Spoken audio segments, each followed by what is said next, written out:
Hey, this week on This Is Gravel, we talk what we do. We talk what Ashton did, and we talk what happened at the Pony Express. A little bit of mud, right? A little bit of mud. Perfect.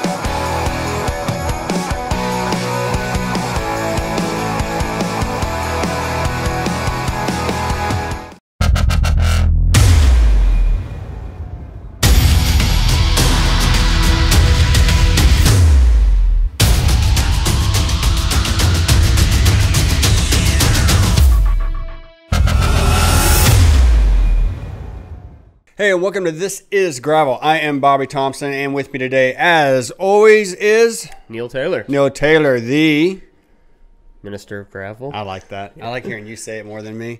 Neil, what's been going on? I've actually been riding bikes a little bit, believe it or not.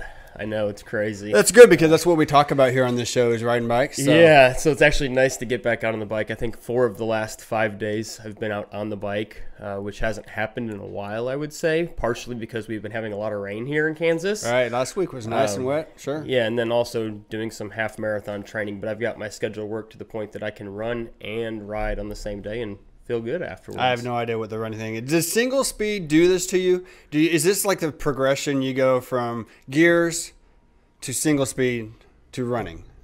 I think it has something to do with the seat that I'm sitting in. Just look back at the history of the seat. I'm just going to say that. Okay. Yeah, that's true. Yeah. That's true. Leland kind of went the same way. He skipped single speed, though. He just went to the running thing. So, yeah. New challenges. Have some fun. Okay. But been out there riding. Got out on our first ride with our high school club here in town. Tell me a little bit. Yeah, go ahead. Well, we're trying to get, in the state of Kansas, a statewide cycling league set up. Mm-hmm. And so the first part of that to really get things rolling, especially locally here, was to get a club this year established at the high school. And so we got that going, and this past Sunday we had 4 of our students come out and ride. We would have had some more. Some were sick. Some had wisdom teeth taken out. A couple were out of town. But it's been really good so far, and it's really kind of exciting to see where this is going to progress moving forward. Yeah, I'm excited to see that in Emporia. Emporia, the way the culture kind of originated, was trail riders who were doing gravel, so it's usually been a little bit older crowd. And when I say older, I'm talking, out of high school. Yes. Crowd, right. So you pull up to elementary schools and you see 2-3 bikes. And you're like, there's a lot of kids here. Where's all the bikes at? So it's good to see it coming back down a little bit to where they can progress from elementary school into junior high school, and on up too. Yeah, so. and I mean, 2 of our 4 kids that were out, this was their first time on gravel this past Sunday. So they had a blast, no doubt. Like I said, we'll see where it continues on from here, but I see good things coming from it. Good. Yeah, so what have you been up to, Bobby?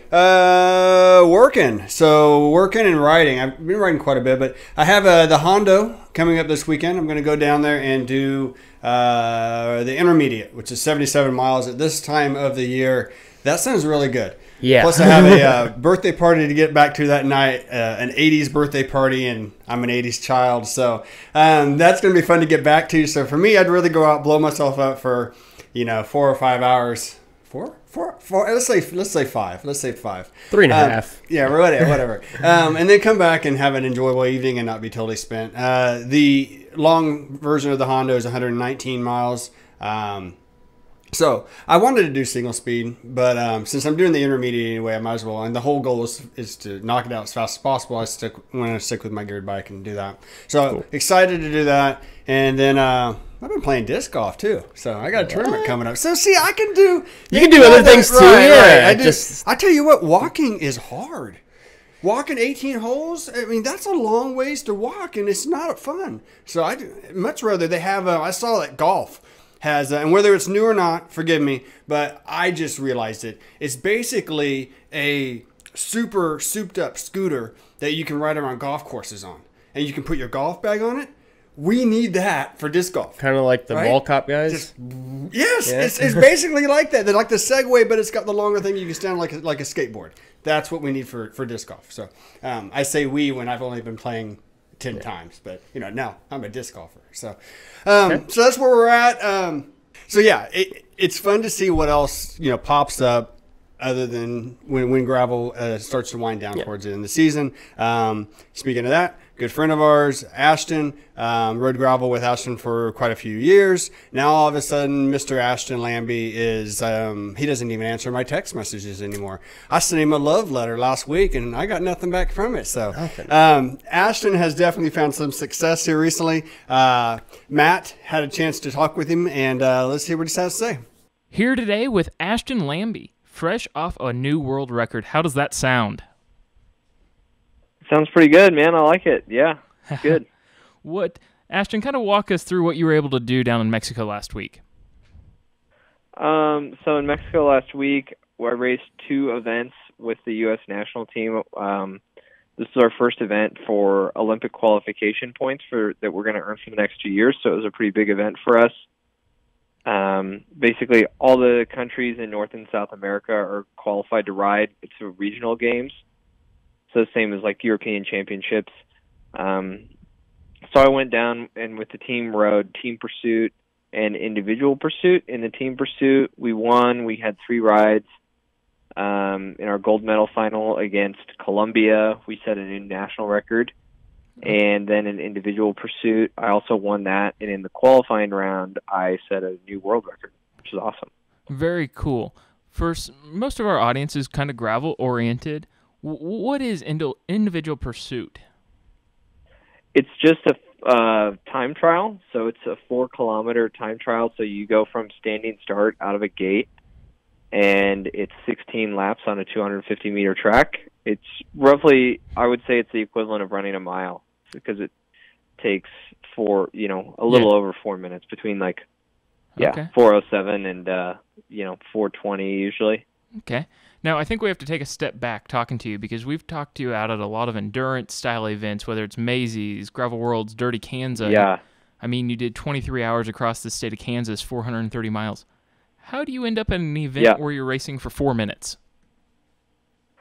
It's kind of been a long path to get there, but I've always been a little bit more muscular than a lot of other ultra-distance guys that I would see. Okay. And so I was always kind of thinking maybe there was something I could do a little better. My wife is still convinced that I'm actually a sprinter, and I've just done enough ultra-distance stuff that I can fudge it for 4K. Wow.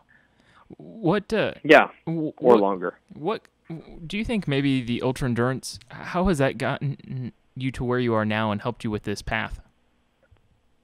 I think it helps to build a base level of fitness. I definitely notice that when we get into a really hard training camp, I can handle, 2-a-day workouts pretty well and still feel okay the next day. I mean, not great, but feel okay. And just being able to handle that super high workload and that high volume between gym and workouts and track workouts where it's still high intensity, but there's still a lot of it.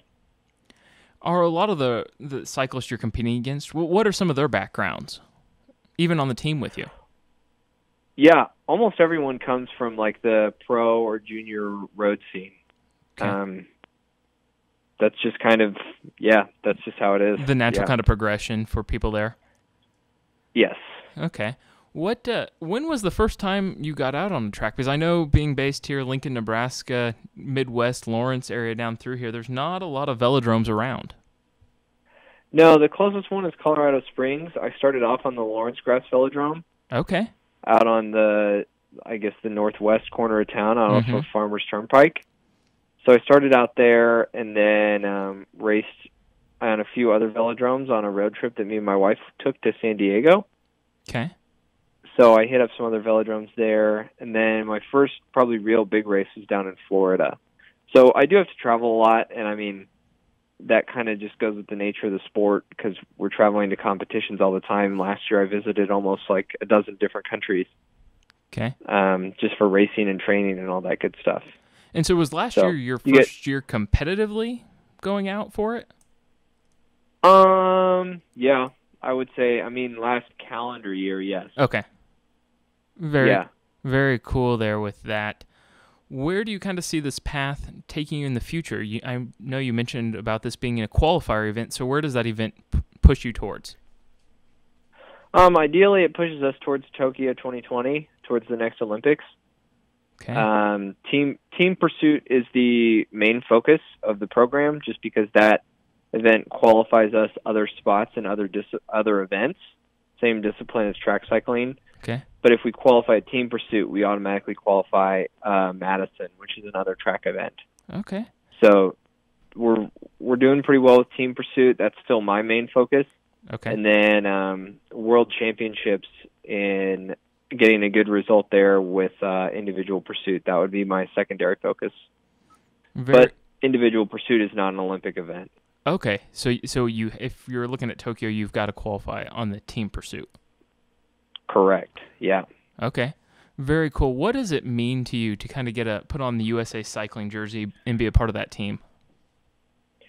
It's awesome. It still hypes me up every day. Like, I remember getting my first one at Trinidad at Pan Am's last year and just being, like, absolutely taken aback by how awesome that was. And even though, now I have, like, a drawer full of that stuff, it's not just like, oh, well, it's another jersey. It's something special about putting that on and representing the country. It's incredible. Yeah, it's very cool just to see you on Instagram and whatnot when you suit up with it and kind of seeing some of the friends you've made and people you've raced against on the gravel scene, just kind of supporting that throughout the time. It's great. Yeah, the support means so much. It's awesome. Cool. Well, Ashton, that's all I've got for today. So thanks for joining us over the phone. Cool. Yeah, thanks for having me, man. Sweet, Ashton. We appreciate that interview, man. Setting a world record. Pretty awesome in the individual pursuit. 4 minutes, 7 seconds. That's pretty amazing, pretty fast, doing 4 kilometers worth of racing. Bobby, you ready to switch out of this gravel thing into some track racing? No, man, that surface looks hard, and I'd be falling all the time if I did something like that. So no, absolutely not. What about you? They are stuck in one gear the whole time, so I've got at least something going right there, but it looks tough. Just the intensity that they speed, just for even 4 minutes. Yeah. I don't know if I can. That's a lot of focus. Yeah. I mean, I can't focus on anything more than 10 seconds. So, What did you say? I wasn't focusing. yeah, no doubt. Very cool, Ashton. Very cool for you. Very cool for the gravel scene also. I mean, it just goes to show that you can start in gravel and move on to something else also if you want to. Let's see what you've been doing on gravel and go from there. Hey, thank you to everybody that submitted social media this week using the hashtag #ThisIsGravel. First out, let's start out with this clip of the Pony Express rollout up in Marysville, Kansas this past weekend. Look at all the great cyclists there checking out this event. Mark was out exploring the Katy Trail and other stops over in Missouri this past week. Todd Matthews was over at the Gravel Grind in New London, New Hampshire, and the Dirty Pizza Grinder in Alstead, New Hampshire. 145 miles and about 15,000 feet of great riding this weekend, he said. Some of the stuff he said he could use his mountain bike on, though. Levi sent in this photo of his salsa cutthroat on an early morning ride in northeast Iowa. Savon Twilley got in 100K in the rain near Hillsboro, Texas. David Jones was at the Do Waka Do in Eric, Oklahoma. Ken was out exploring the Cadillac Pathways in Cadillac, Michigan. Kurt Larson was out on the gravel of the low country of South Carolina. Amy, like many of our posters this week, was up at the Pony Express Gravel Dash in Marysville. Took on the fat bike, riding a 50-mile leg for the team. Randy took his gravel bike out for 42 miles near Lake of the Ozarks. Thank you to everybody that submitted social media using the hashtag #ThisIsGravel, and check out our Instagram, Facebook, and Twitter for more. Sweet, guys. Thanks for those pictures. We love seeing them. Some from the Pony Express. Can you believe? I really can't believe they even were able to pull that race off this past weekend. I think they had over 15 inches of rain. No, yeah, I would have chickened out if I had been able to sign up. Yeah. I'm not sure.